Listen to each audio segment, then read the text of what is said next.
राधा और कृष्ण की लीला।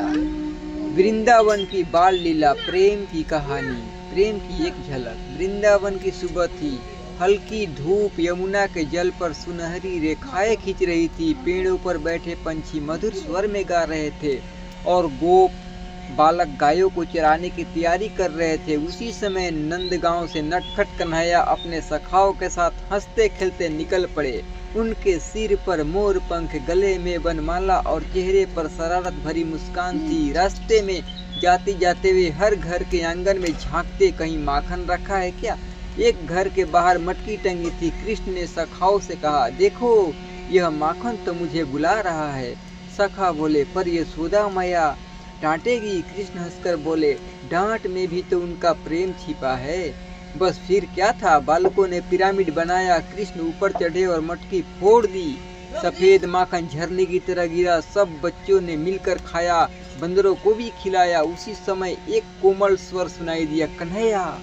सबने मुड़कर देखा। बरसाने से आई नन्ही राधा अपनी सखियों के साथ खड़ी थी। उनकी आंखों में हल्की नाराजगी थी, पर मुस्कान छिपी हुई थी। राधा बोली, तुम सबका माखन क्यों चुरा लेते हो। कृष्ण मुस्कुराए, मैं माखन नहीं चुराता, मैं तो दिल चुराता हूँ। सखिया खिलखिला उठी। राधा ने कृष्ण की ओर देखा और बोली, तो मेरा दिल भी चुरा लिया। कृष्ण ने धीरे से कहा, वह तो जन्म से मेरा है।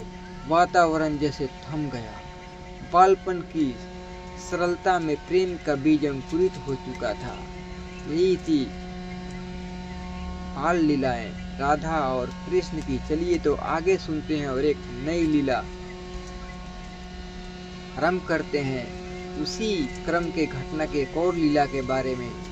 तो कहीं मत जाइएगा और सुनिएगा प्रेम से लीला। बहुत ही मनमोहक और सुंदर कहानी है।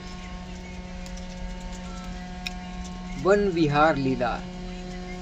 जब कृष्ण भगवान वन में विहार करते थे, कुछ देर बाद सब बच्चे यमुना के किनारे खेलने लगे। कोई कंचे खेल रहा था, कोई पेड़ों पर चढ़ रहा था। कृष्ण ने बांसुरी बजाई, मधुर धुन निकाली और मधुर धुन छेड़ दी। धुन सुनकर गाय चरना भूल गई, पंछी गाना भूल गए और राधा मंत्र मुग्ध होकर कृष्ण को देखने लगी। राधा बोली, तुम्हारी बांसुरी में ऐसा क्या है। कृष्ण बोले, इसमें कुछ नहीं, बस तुम्हारा नाम है। राधा शर्मा गई, यानी लजा गई। सखिया मुस्कुरा उठी। ये थे वन विहार की कथा, जो वन में राधा और कृष्ण विहार करते समय किया करते थे। ये तो अनोखी कहानी है राधा कृष्ण की। चलिए आगे सुनते हैं और